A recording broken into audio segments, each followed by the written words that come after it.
Hello everybody, this is Stephen Howson. This is Full-Time Devils. Manchester United play Stoke next in the Premier League, and the last time we was here, Louis van Gaal was on the ropes. It's a little bit different this time around, isn't it? Today I'm joined by this guy, who still doesn't think Roy Keane is world class, Adam McCullough, Andy Tate, and John Shin on Skype. Lads, how are you all doing?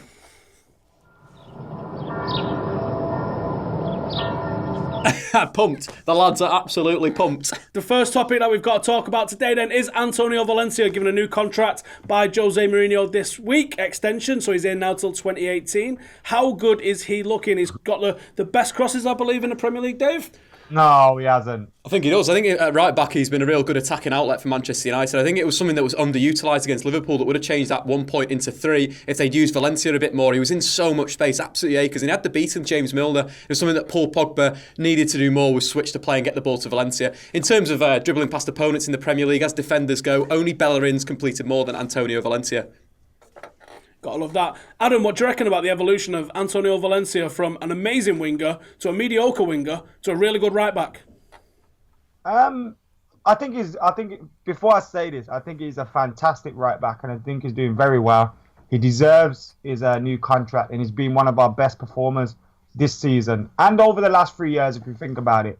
While sometimes he has had dreadful games, consistently he has performed for us when we've been doing badly. In the summer, I expected him to go. I don't think he's a great winger. He's a good fullback. But that crossing stat, that surprises me, because I think personally he can do better with his crossing. The positions that he gets into and all that, he should have more assists to his name.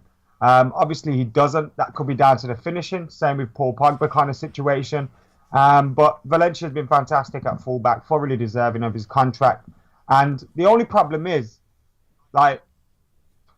for me, I always feel that we're just waiting for him to turn to at right back, and we need cover, and we haven't actually got cover there. Who could play right back? I know we got Timothy Fosu, Darmian, but Darmian, for me, he doesn't get forward good enough. Well, he's adequate cover though, surely. Man, I don't think Darmian is good enough. When he plays left back as well, I know he's when he plays left back, I know that's not right back, different position. But when he plays left back, we miss so much. Martial misses so much.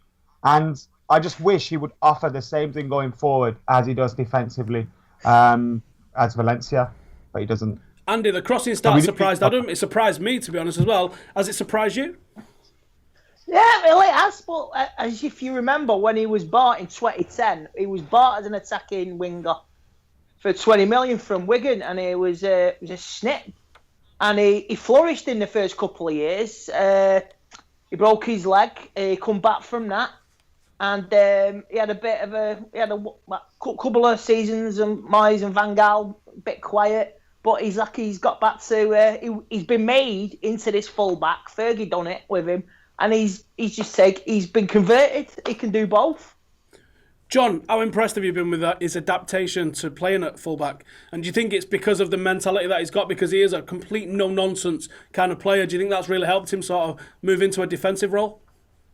Definitely. I mean, you mentioned there, when he first started, he was an amazing winger. I can already remember the 09 to 10 season when he was absolutely fantastic. I believe he also won the award in 2011 to 2012. But he's sort of developed from this winger, and for him to be sort of pushing through after he was called out. I mean, a lot of critics went up at him, considering the fact that he sort of had a more of a one-dimensional way in terms of he took players on. He just got that powerful pace, and he would beat players, and he would be able to put in those crosses, but he was one-dimensional in terms of the way he addressed these take-ons, and his crossing was more so just like low-driven right-footed crosses. I mean, nobody's ever seen Antonio Valencia's left foot, so I mean, for him to be able to sort of hang on. I need to stop you there, because he crossed it with his left foot last weekend.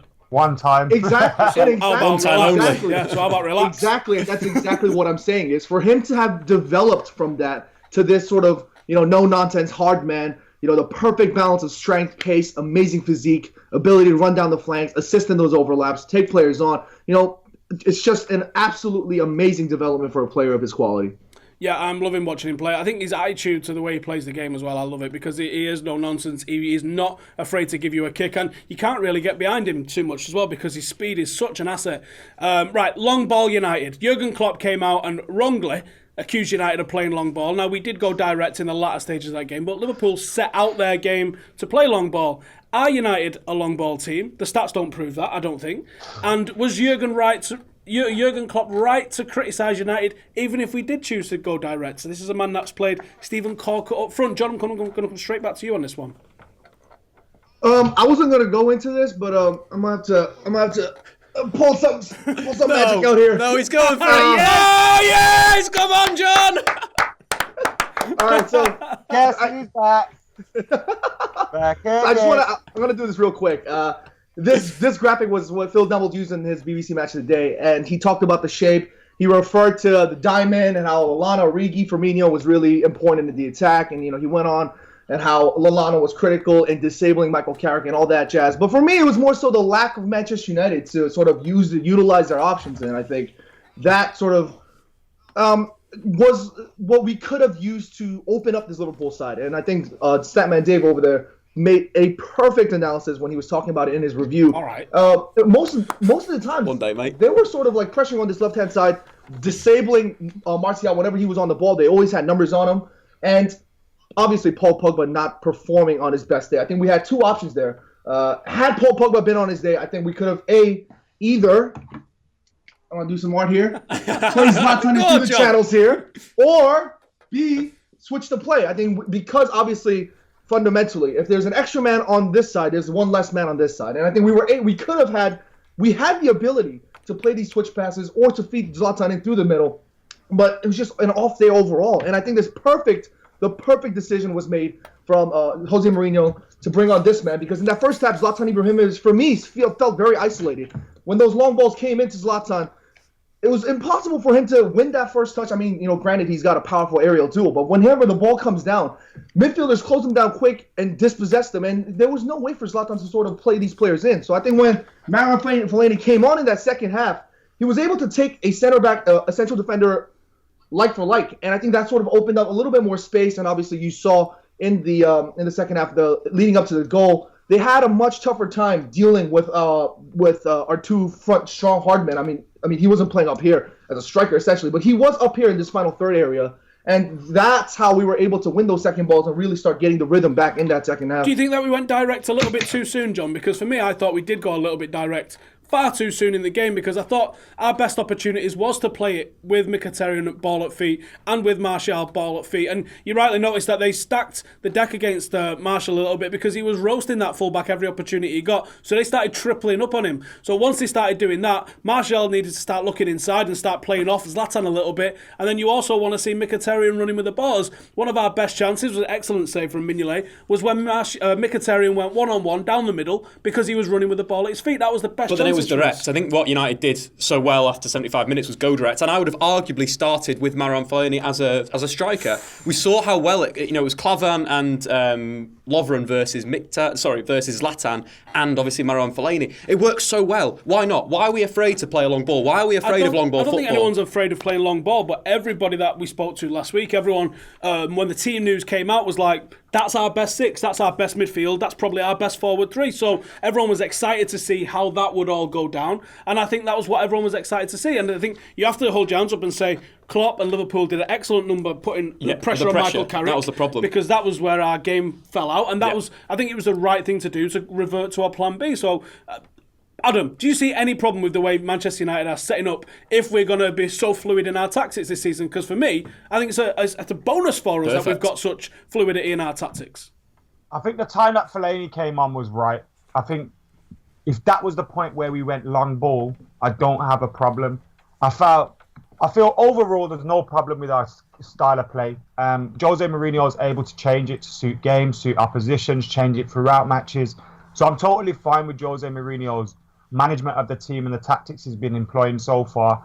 But against Liverpool, I felt like, I don't know whether it was the expectation. I felt like the fans expected us to win. I certainly did. And maybe that transferred over to the players, because when they played, it just didn't go right for us. And then in the first 20 minutes, we started off okay. Martial gets a few good runs at that young fullback, but then it doesn't quite work out. Michael Carrick doesn't get his influence in the game. And then we kind of seem to just go to straight away and start rushing everything and not playing our normal game. And of course, with the way that Liverpool play, and they can force you to do that.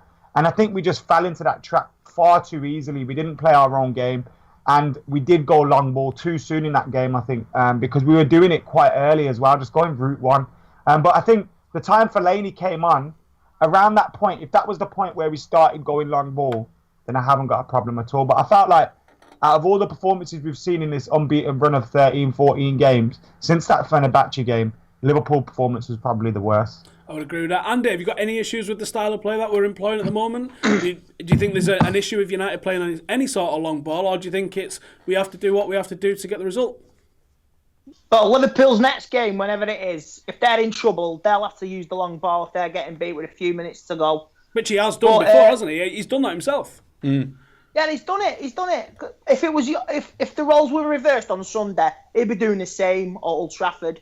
He'll be pumping them into the box. Well, they started their game plan pumping up to Origi in the channels. The midfield was bypassed on both sides. I felt.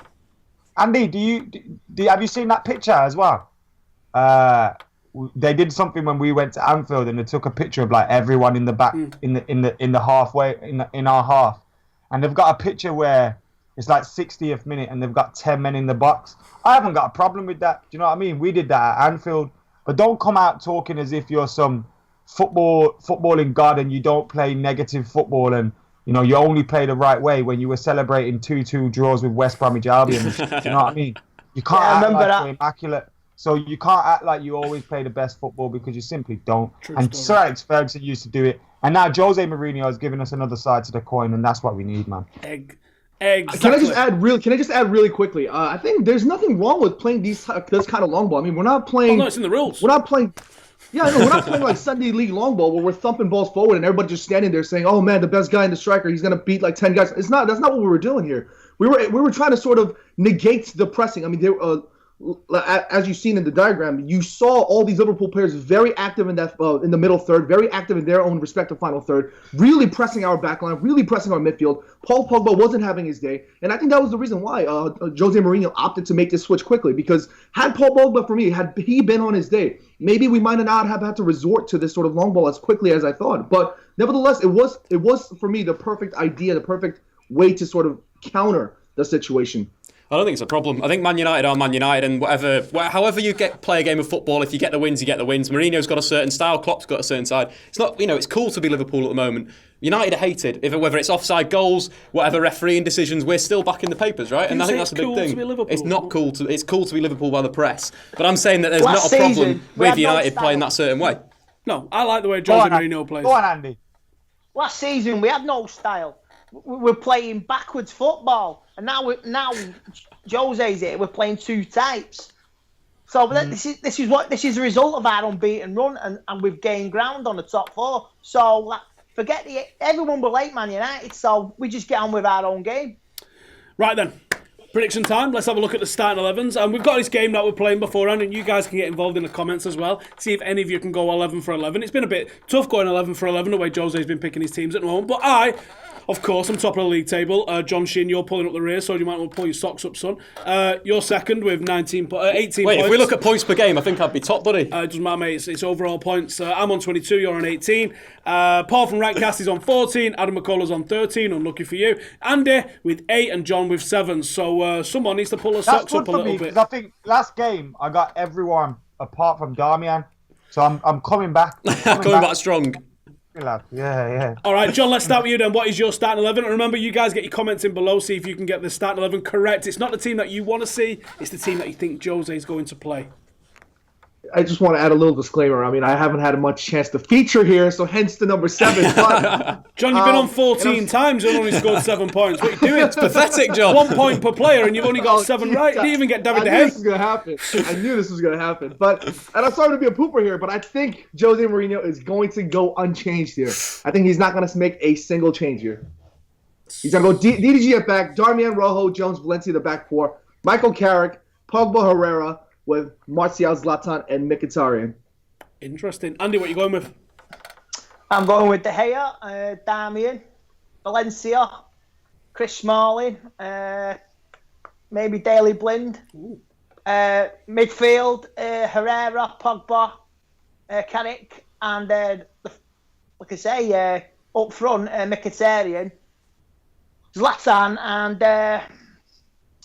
Martial. It's going to be loads of points or no points for everybody here, I think, isn't it? Dave, what's yours? I think I'm going to go with his approach against Swansea City that worked quite well with playing Juan Mata and Wayne Rooney as the two attacking wingers in a way. I think they're going to be drifting inside and look to overload that centre of the park. Back four, I'm going to change that as well. Daley Blin's going to come in at left back. I think he'll...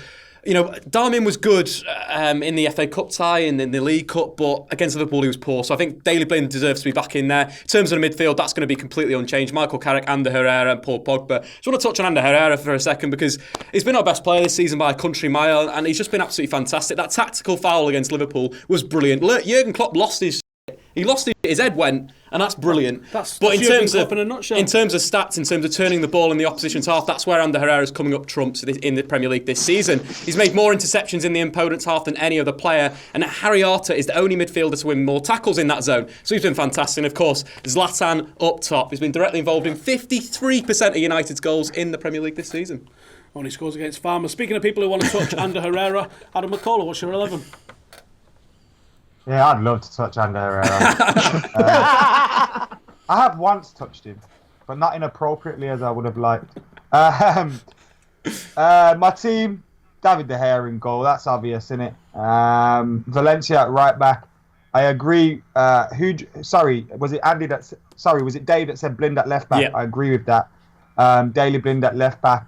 Darmian, I love him. He's handsome. He's a beautiful man, but he's just so... It's no love for Italian Gary Neville. I'd rather see Ashley Young at fullback, and that's what it's coming to now. Because I don't think he's getting forward enough. I think he's too nice. And I think defensively he's okay, but I don't think he's that good defensively to say he's better than Luke Shaw, he's better than all these guys, because he's not amazing defensively, you know what I mean? So I would change that and go with Daley Blind. I think we've missed... Martial has missed a partner down that left side. A lot of people will be talking about Memphis this week because he might be off to Lyon. And you think about the way Luke Shaw being out of the team affected him. It affects Anthony Martial as well. We need a fullback down that left side. We're all like lopsided down the right. Down the right, we're excellent. But even then, as people talk about Valencia's crossing earlier, I don't think his crossing is that great. While he gets into the positions and he crosses the ball in a lot, I don't think that the actual crosses are great. So we do need another fullback providing that. At the heart of defence, Rojo and Jones. Carrick, Herrera, Pogba. Carrick had a very bad game. But I'm glad that Jose saw he had a bad game and took him off after 45 minutes. Pointless sticking him out there for 90 when he's having a bad one. Do you know what I mean?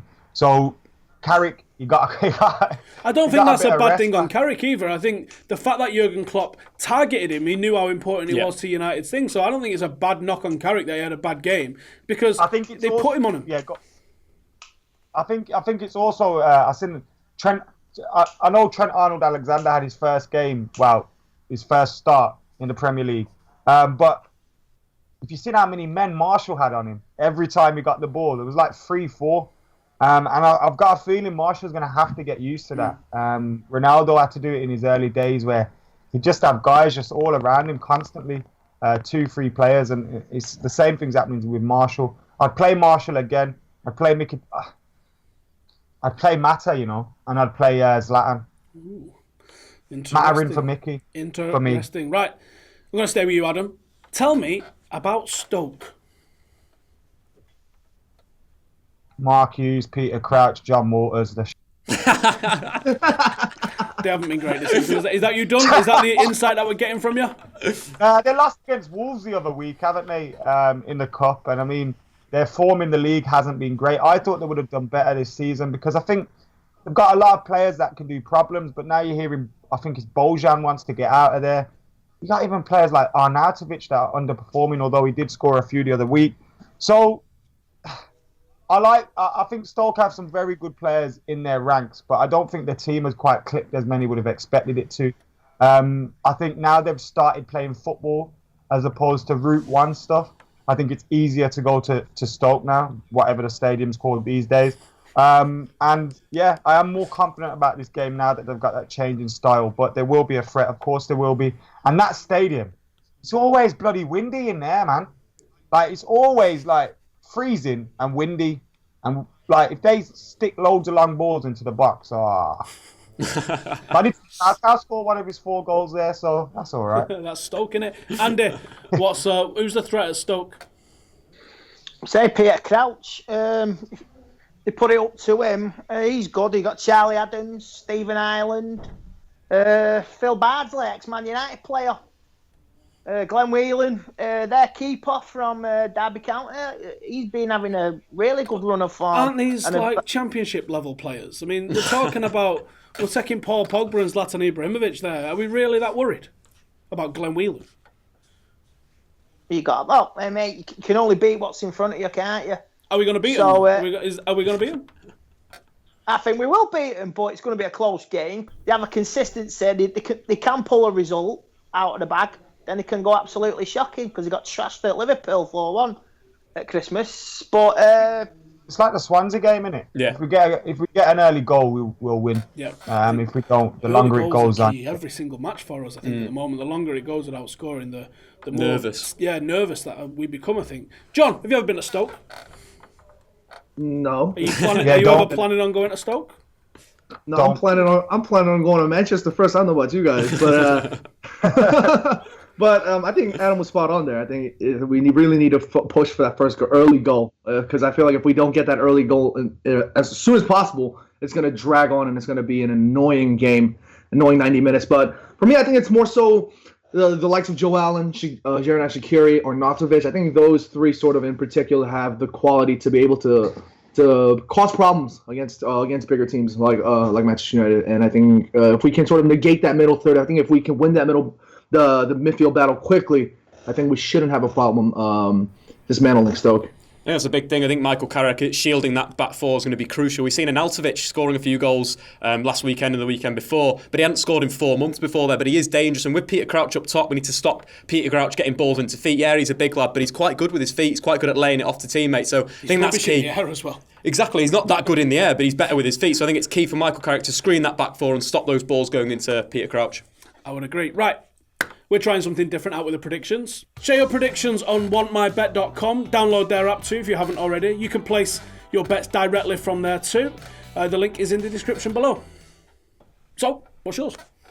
I think I'm going to go 3-0 United. I think we're going to get that early goal. Paul Pogba with the early goal. Going to prove those haters wrong. And then United are going to stroll onto a 3-0 success. Proving it against Stoke though when you was poor against Liverpool and City and Chelsea. I think young player Howson. He's a young player. It's not going to prove him wrong though. Still going to have people going on about it, but you can only do it against Stoke. Adam, what are you saying? Listen, Steve, you're going to be shocked at this. I, for this weekend only, condone dabbing. Yes. Paul Pogba, go and score at Stoke and dab your heart out, son. Because this week has been absolutely ridiculous what's been going on about Paul Pogba. He had a bad game. He's 23 years old. Get over it. Everybody in this league and in the world would want him in their team.